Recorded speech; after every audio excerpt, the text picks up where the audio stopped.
नमस्कार, खबरों की खबर में आपका स्वागत है। मैं हूं संकेत उपाध्याय। हमारा चुनावी दौरा शुरू हो गया है उत्तर प्रदेश का और शुरुआत हम नोएडा से ज़रूर कर रहे हैं, लेकिन वो खबरें आपके लिए लाते रहेंगे। एक और बड़ी खबर हो गई जिसके बारे में आज ये खबरों की खबर हम प्रस्तुत कर रहे हैं, और वो है हिजाब का हिसाब। हिजाब पहना जाए नहीं पहना जाए, हिजाब पहनी हुई लड़कियों को स्कूल और कॉलेज में दाखिला मिले या ना मिले। अच्छा, अब ये सब चीज़ों को लेकर के उडुपी से शुरू हुआ कर्नाटक में, और वो पूरे कर्नाटक भर में फैल गया। उसमें राजनीति भी तेज़ हो गई। तो अब आपने देखा कि अब दूसरी तरफ से भी प्रतिकार के नाम पर अब बहुत सारी छात्राएं भगवे रंग का एक स्कार्फ पहन करके स्कूल और कॉलेज आने लगी, नीले रंग का स्कार्फ पहन करके लोग आने लगे। तमाम चीज़ें हो रही। ये मामला अब संसद में भी उठा दिया गया है। तो आज खबरों की खबर में जो सवाल हम पूछ रहे हैं वो एकदम सिंपल। हिजाब का ये जो हिसाब है, क्या अब ये पूरी तरीके से राजनीतिक हो गया? इसी पर शुरू करते हैं आज की अपनी बहस। मैं स्वागत करना चाहता हूं हमारे मेहमानों का जो हमारे साथ जुड़ गए हैं। सलमान निज़ामी नेता हैं कांग्रेस पार्टी के, और महेश वर्मा नेता भारतीय जनता पार्टी के। निज़ामी जी, मैं सबसे पहले आपके पास आना चाहता हूं। देखिए, उडुपी में जो हुआ और उसके बाद फिर अब पूरे कर्नाटक भर में ये बात फैल गई है। निज़ामी जी, आपको क्या लगता है कि इसमें कितना इंसाफ है और कितनी राजनीति है? देखिए, देश का संविधान जो है हमें इजाजत देता है, आर्टिकल 15(1), आर्टिकल 15(3), आर्टिकल 21 कि हमें हक है कि हम कोई भी कपड़ा है जो है वो उसका इस्तेमाल कर सकते हैं, ये हमारी अपनी चॉइस है। और कर्नाटका ही नहीं बल्कि पूरे देश में हम देखते हैं और पूरे दुनिया में हम देखते हैं, चाहे हिजाब है बुर्का नहीं, हिजाब अलग है और बुर्का अलग है। इसमें कोई रुकावट नहीं, पाबंदी नहीं होती। जैसे सिख धर्म में होता है कि आप पगड़ी बांध के जाते हैं स्कूल में, किसी ने रोका नहीं जाता, कोई रोकता नहीं उनको। तो इसी तरीके से मुसलमान जो है, महिलाएं हैं, वो हिजाब का इस्तेमाल करती है पूरी दुनिया में। लेकिन बीजेपी का एक माइंडसेट क्लियर है, जब भी चुनाव आता है इनको मुसलमान याद आते हैं। पिछली बार इनने तबलीगी जमात लाया, अब ये मुसलमान बच्चियों के लिए। इनमें और तालिबान में क्या फर्क है? तालिबान ने भी तो मुसलमान लड़कियों पे पाबंदी लगाई थी। अब ये भी नहीं चाहते कि मुसलमान लड़कियां जो हैं वो स्कूल जाएं, एम्पावर हो। ये इनका माइंडसेट है कि पूरा इस्लामोफोबिया पूरे देश में फैलाया है। किस तरीके से मुसलमानों को दबाया जाए, किस तरीके से उनकी आवाज दबाई जाए, किस तरीके से उनको जो है एजुकेशन ना हासिल किया जाए। तो आपका आरोप क्या है? आपका ये कहना है ये सिर्फ स्कूल विशेष का मामला नहीं है, सरकारी संरक्षण के तहत लड़कियों को रोका गया कि वो हिजाब पहनकर ना आए, क्या ये आपका दावा है? बिल्कुल। इनके जो विधायक है उनके स्टेटमेंट देखिए आप। महेश वर्मा, पॉलिटिक्स में महेश वर्मा अब आपके पास आना चाहते हैं। आपने सुना सलमान निज़ामी का क्या कहना है? वो कहते हैं कि ये संरक्षण प्राप्त स्कूली सिस्टम कर्नाटक का, उसमें महिलाओं को, मुस्लिम महिलाएं जो हिजाब पहन करके आना चाहती हैं उनको रोक करके एक राजनीतिक एक मैसेज देने की कोशिश है, और अब और राजनीति करने की कोशिश है कि भगवा स्कार्फ पहन करके अब लोग जाने लगे। संकेत जी, ये तालिबान बनाम संविधान की बात है। एक तरफ तालिबानी सोच है, जिस सोच के साथ जो है अब शिक्षण संस्थाओं को भी जो है उसको भी इसमें घसीटा जा रहा है। जैसे आपने अपने शुरुआती वक्तव्य में भी यही बात रखी कि शिक्षा को भी अब बख्शा नहीं जाएगा।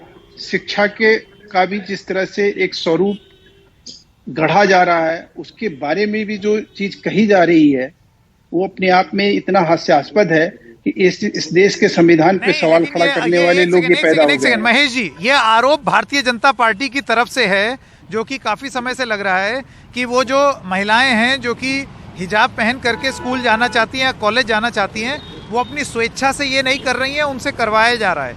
ये आरोप बीजेपी पहले भी लगा चुकी है। मैं जानना चाहता हूं कि सरकार आपकी इस बात का प्रमाण कहाँ है, इसके तथ्य कहाँ है? बिल्कुल, ये इसी तथ्य के लिए हम आपके सामने, आपके सम्मुख हैं। मैं ये पूछता हूं कि सुप्रीम कोर्ट ने इसके ऊपर क्या जजमेंट दिया, बॉम्बे हाई कोर्ट ने क्या जजमेंट दिया, देश की तमाम अदालतों के अलावा भारतीय संविधान क्या कहता है? क्या इस तरह की आज़ादी की बात करके जो हिजाब जो पाकिस्तान तक में लागू नहीं है, वहां भी इस तरह की शरीयत नहीं है, ईरान और अफगानिस्तान छोड़ के इस देश दुनिया में किसी भी तरह के इस तरह की पाबंदी जो है और इस तरह की चीजों को जो है हमेशा मतलब ये वहाँ ये माना जाता है कि ये प्रगति के बहुत बड़े बाधक वो नहीं है। मैं एक मेरा आदमी सवाल को बस यहाँ पर देश में यहाँ पर इतना है कि चॉइस में कांग्रेस अगर कोई महिला वो पहनना चाह रही है तो पहने ना। हम नहीं, अगर कोई महिला वो पहनना चाह रही है हिजाब, तो आप अलाउ ही नहीं कर रहे हैं। अरे साहब कॉलेज में अलाउ ही नहीं कर रहे हैं। अगर कोई महिला अपनी स्वेच्छा से पहनना चाहती है, नहीं, कल कोई कहे कि हम तो सेना में जाएंगे हिजाब पहन के, कल को कोई ये कहे कि भाई हम तो ऐसी जगह जाएंगे जहां हम हिजाब पहनने के लिए बुर्का पहन के हम कुछ भी कर सकते हैं। हमारी इस आजादी पे कैसे रोक आप लगा सकते हैं? ये तो तालिबानी सोच जो है, ये सोच के साथ आगे बढ़ना। सलमान निजामी, मैं आपके पास आना चाहता हूं और मेरा सवाल, देश में शहबानो नाम की मुस्लिम महिला प्रताड़ित होती रही, 30 साल के बाद कहीं उनको हक मिला, इसी तरह के सोच के साथ, और उसको समर्थन करने वाले यही लोग थे। हेड स्कार्फ पहनने से क्या मतलब? महेश जी, मेरा बस आपसे सवाल ये, उसका हेड स्कार्फ पहनने से क्या मतलब? और दूसरी चीज, अगर इसके बदले में तो क्या है प्रतिकार, क्या है? और छात्राएं, एक सेकंड, कुछ और छात्राएं अगर इसके बदले में, एक बदले की भावना से, वो जाहिर सी बात है वो बदले की भावना से ही था, अगर कुछ छात्राएं एक भगवा चोगा पहन करके आ जाएं या स्कार्फ पहन करके निश्चित रूप से, तो ये राजनीति नहीं है तो और क्या है? नहीं, राजनीति नहीं है, ये प्रतिकार है। ये उन लोगों को जवाब है जो तालिबानी सोच के साथ हमारी उस चीज को भी खत्म करना चाहते हैं, जो धर्मनिरपेक्षता के आधारित हमारा ये जो देश चलता है, हमारी शिक्षण संस्थान चलती है, हमारी व्यवस्था चलती है, उसको तहस नहस करने की ये जो सोच लेकर आ रहे हैं, और वो भी बच्चों के माध्यम से। सलमान निजामी, ये हास्यास्पद है। निजामी जी का जवाब में नहीं है, ये राष्ट्र निजामी जी का जवाब। इससे पहले कि सलमान निजामी आप अपना जवाब दें, जरा कू ऐप पर एक कॉमेंट आया है, कू ऐप पर एक कॉमेंट आया है जो सवाल हमने पूछा था कि क्या राजनीति हो रही है इसमें। पूरी तरीके से ये राजनीतिक हो चुका है ये पूरा मामला, हिजाब का हिसाब। उसमें एक सवाल आया है कि छात्रों को धर्म में क्यों घसीटा जा रहा है, और एक दर्शक एक कमेंट करते हैं जिसमें वो लिखते हैं, राजनेता हिजाब के नाम पर पूरे राज्य में सांप्रदायिक विद्वेष पैदा करने की कोशिश कर रहे हैं। ये 2 कमेंट्स हैं। सलमान निजामी, अब मैं आपके पास आना चाहता हूँ। आपने सुना महेश वर्मा ने क्या बोला, आपके विचार? देखिए, अभी इन्होंने तालिबान की बात की। ये तो हर रोज इतने सालों कह रहे थे तालिबान, देखिए अफगानिस्तान में क्या हाल है, पाकिस्तान में कैसे मुसलमानों को रखा जा रहा है, वहां की छात्राओं के साथ क्या किया जा रहा है, उनको इजाजत नहीं है स्कूल जाने की। और आज क्या कर रहे हैं आप पूरे देश में? आज आप इजाजत नहीं दे रहे उनको क्लास में दाखिल होने के लिए। आज कह रहे हैं हिजाब। अरे हिजाब है, जब एक छात्र जो है जब IAS क्वालिफाई करता है, क्या उसके हिजाब के बेसिस पे वो एग्जाम क्वालिफाई करता है? उसकी काबिलियत देखी जाती है, ये नहीं देखा जाता कि उसने कपड़ा किस रंग का पहना है। अगर हम प्रोटोकॉल की बात करें, फिर भगवा रंग पहन के हमारे योगी आदित्यनाथ जी पार्लियामेंट जाते हैं, हमें उस पर आपत्ति नहीं है। ये कॉन्स्टिट्यूशन कहता है कि आपको इजाजत है, आपको कोई भी रंग का कपड़ा पहनिए, हिजाब करिए ना करिए, ये पर्सनल चॉइस है उसकी। यहाँ हिंदू बहनें हमारी घूंघट लगाती हैं, हमने कभी जानना चाहता हूँ। देखिए, एक ये इन सारी चीजों का जवाब कानून में है। इस देश का कानून क्या कहता है? क्या इस देश का कानून ये कहता है कि हिजाब पहनी हुई महिलाएं बाकी अपनी यूनिफॉर्म पहने, लेकिन अगर क्योंकि हिजाब पहना हुआ है तो इस वजह से स्कूल नहीं जा सकती? ऐसा क्या इस देश का कानून कहता है सलमान निजामी? बिल्कुल नहीं कहता। मैं इनको कहना चाहता हूं, क्योंकि RSS और भाजपा इन्होंने देश के संविधान को ये मानते नहीं। ये आर्टिकल 21 पढ़ें, उसमें क्या लिखा है? Women have right to wear clothes of her own choice. Mahesh Verma का जवाब। वर्मा जी, आपका जवाब।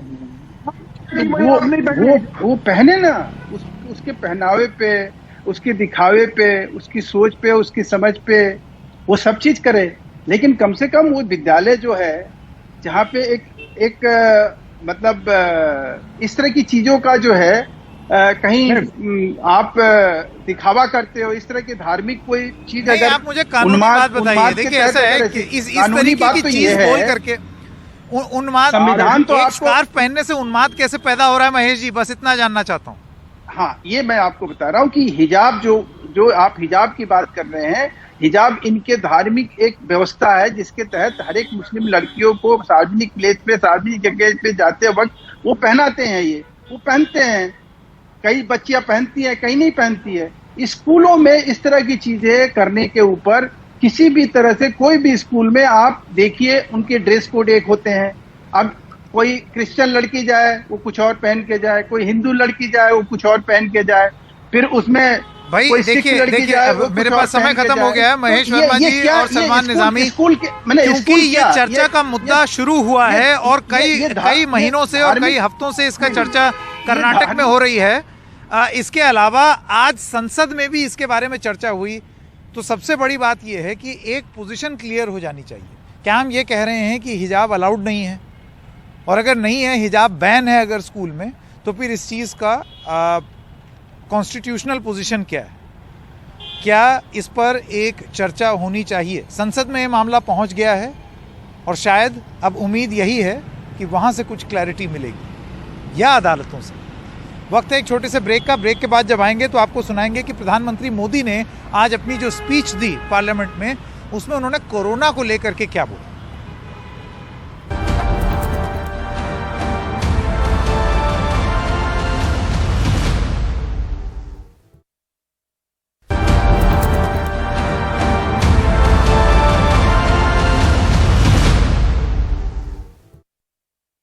पहली लहर के दौरान मैंने देश जब पर्याप्त अवसर दिया था। लॉकडाउन का पालन कर रहा था, जब WHO दुनिया भर के लोगों को सलाह देता था, सारे हेल्थ एक्सपर्ट कह रहे थे कि जो जहां है वहीं पर रुके। सारी दुनिया में ये संदेश दिया जाता था, क्योंकि मनुष्य जहां जाएगा, अगर वो कोरोना से संक्रमित है तो कोरोना साथ ले जाएगा। तब कांग्रेस के लोगों ने क्या किया? मुंबई के रेलवे स्टेशन पर खड़े रह करके मुंबई छोड़कर जाने के लिए प्रोत्साहित करने के लिए मुंबई में श्रमिकों को टिकट दिया गया, मुफ्त में टिकट दिया गया, लोगों को प्रेरित किया गया कि जाओ महाराष्ट्र में हमारे पर जो बोझ है वो जरा कम हो, और जाओ तुम उत्तर प्रदेश के हो, तुम बिहार के हो, जाओ वहां कोरोना फैलाओ। आपने ये बहुत बड़ा पाप किया।